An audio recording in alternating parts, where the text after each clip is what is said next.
जय हिंद दोस्तों। कल के वीडियो में हमने अध्ययन किया था कि मैग्ना कार्टा क्या है। आज समझते हैं कि मैग्ना कार्टा का रिवीजन कि कल क्या पढ़ा था उसका एक सरसरी नज़र से देख लेते हैं माइंड मैपिंग में। तो मैग्ना कार्टा कब आया? सबसे पहले मैग्ना कार्टा 1215 में आया। उस समय राजा कौन था? राजा जॉन था। उसका कार्यकाल कब से कब तक था? 1199 से 1216 के काल में। इसके प्रावधान क्या थे? क्योंकि राजा जॉन बहुत ज़्यादा अत्याचारी था और उनके अत्याचारों से पीड़ित होकर वहाँ के सामंतों ने एकजुट होकर राजा के खिलाफ गृह युद्ध की घोषणा कर दी और राजा के सामने अपनी मांगें रखी। फिर राजा को अंततः झुकना पड़ा और जिन मांगों पर राजा को झुकना पड़ा वही मैग्ना कार्टा कहलाता है। तो आप देखते हैं कि मैग्ना कार्टा के मुख्य प्रावधान क्या थे। पहला, मैग्नियम कौंसिलियम की सम्मति पर ही राजा सामंतों पर करारोपण करे। ये मैग्नियम कौंसिलियम संसद का रूप थी, प्राचीन रूप थी संसद का। एक तरह से राजा की सलाहकार परिषद हुआ करती थी, लेकिन धीरे धीरे इसने अपनी शक्तियां बढ़ा ली संयोगवश। तो इस मैग्ना कार्टा के माध्यम से तय हुआ कि मैग्नियम कौंसिलियम की सम्मति पर ही राजा सामंतों पर करारोपण करेगा। दूसरा, वह किसी नागरिक को उस समय तक बंदी न बनाया जाए और न ही उसको निर्वासित किया जाए जब तक उसका अपराध सिद्ध ना हो जाए। यानी राजा मन मर्जी से किसी को भी बंदी नहीं बना सकता। अगला था, किसी व्यक्ति को उसकी स्थिति एवं अपराध की मात्रा के अनुरूप ही अर्थदंड दिया जाए। अगला था, कोर्ट ऑफ प्लिया एक सुनिश्चित स्थान पर कार्य करे तथा राजा के साथ स्थान स्थान पर दौरा न किया करे। राजा चर्च के संगठन और उनके अधिकारियों की नियुक्तियों में हस्तक्षेप न करे। अगला था, प्रभावशाली सामंतों और पादरियों को महान परिषद में आमंत्रित किया जाए। ये महान परिषद मैग्नियम कौंसिलियम ही है। तो महान परिषद में प्रतिनिधित्व का विस्तार किया गया और विदेशी व्यापारियों को देश में स्वतंत्र विचरण करने पर कोई रोक नहीं होनी चाहिए, केवल युद्ध काल में उनको रोका जाए, अन्यथा नहीं। और देश संपूर्ण राज्य में तोल के समान पैमानों का उपयोग किया जाए। तो अब एक बार और देखते हैं क्या था कि मैग्नियम कौंसिलियम की सम्मति पर ही राजा करारोपण करे, यानी राजा की करारोपण शक्ति पर प्रतिबंध। दूसरा, व्यक्तियों नागरिक स्वतंत्रता का प्रावधान कि व्यक्ति को उस समय तक बंदी न बनाया जाए जब तक उसको अपराध सिद्ध न हो जाए। तीसरा, उसको स्थिति और अपराध की मात्रा के अनुरूप ही दंड दिया जाए। और कोर्ट ऑफ प्ले एक सुनिश्चित स्थान पर कार्य करे। राजा चर्च के संगठन और उनके अधिकारियों की नियुक्ति में हस्तक्षेप न करे। प्रभावशाली सामंतों और पादरियों को महान परिषद में आमंत्रित किया जाए। विदेशी व्यापारियों को देश में स्वतंत्र विचरण पर केवल युद्ध काल में ही रोक हो, अन्यथा नहीं। संपूर्ण राज्य में तोल के समान पैमाना का उपयोग किया जाए। ये थे इसके मुख्य प्रावधान। आओ अब देखते हैं इसका महत्व क्या है।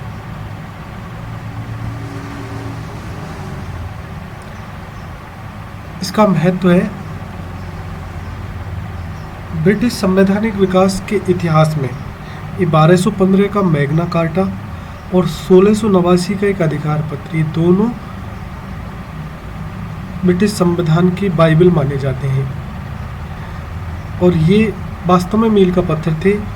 इसलिए थॉमसन और जॉनसन का मत है कि मैग्ना कार्टा वस्तुतः ब्रिटिश संविधान का आधार स्तंभ है, क्योंकि इसने इस सिद्धांत का परिवर्तन किया है कि राजा कानून से मुक्त नहीं है वरन उसके अधीन है। और ऑग और जिंग का मत है कि सामंतों ने राजा पर यह प्रतिबंध लगाकर भी अमुक कार्य करे, अमुक कार्य ना करे। देश की निरंकुशता की ओर प्रभावित होती हुई धारा को जनतंत्र की दिशा में मोड़ दिया। तो इसका ये महत्व है।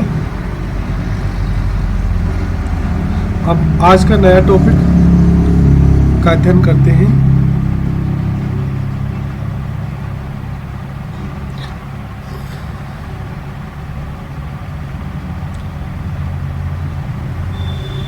आज हम पढ़ेंगे कि ब्रिटिश संविधान संयोग और विवेक का शिशु है।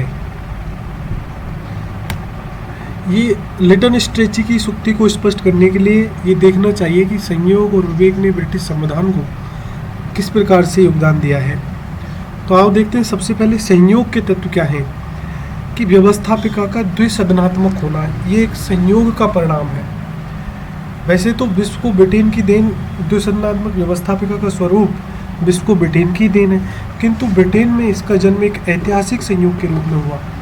1295 में आदर्श संसद की बैठक एक सदन के रूप में हुई थी, परंतु इसमें मतदान पहले 3 भागों में हुआ। पादरी, बैरन, नाइट में सामंत और जागीरदार एवं नगरवासी।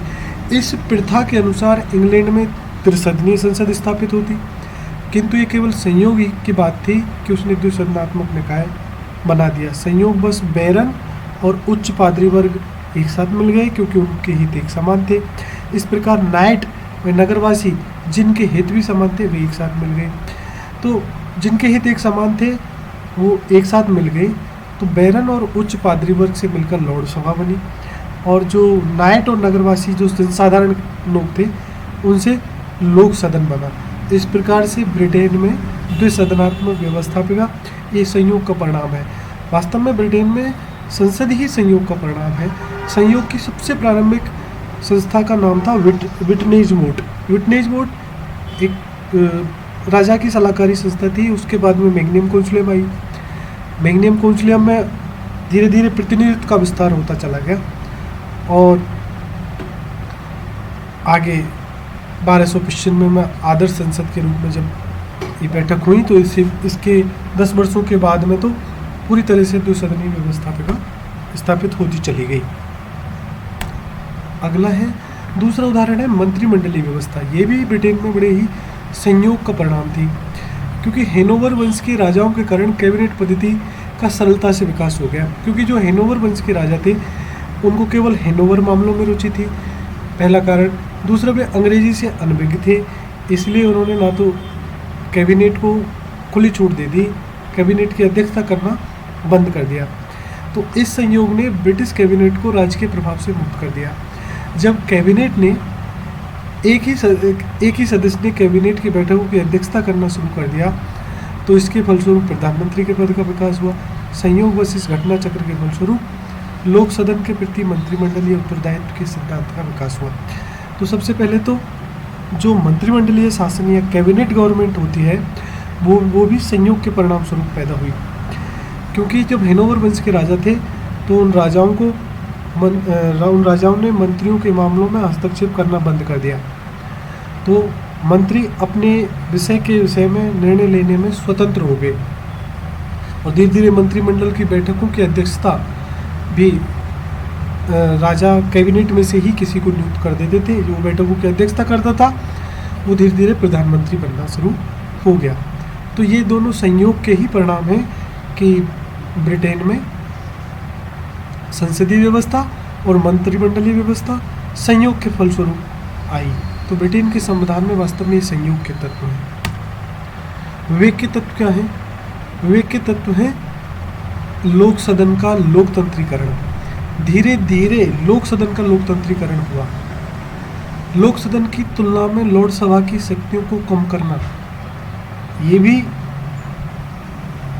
जानबूझकर किया गया। यानी विवेक के तत्व है लोक सदन का लोकतंत्रीकरण और लोक सदन की तुलना में लॉर्ड सभा की शक्तियों को कम करना। 1832, 1868 और 1884 तथा अन्य सुधार अधिनियमों के द्वारा वयस्क मताधिकार का विस्तार किया गया। 1911 व 1949 के संसदीय अधिनियमों के कारण आज संसदीय प्रभुसत्ता यानी व्यवहार में लोक सदन की प्रभुसत्ता स्थापित हुई, और ये स्थानीय स्वशासन न्यायपालिका का संगठन ये भी सोच समझ कर किए गए बनाए गए कानूनों के ही परिणाम हैं। तो ये थे विवेक के तत्व। तो आज इतना ही।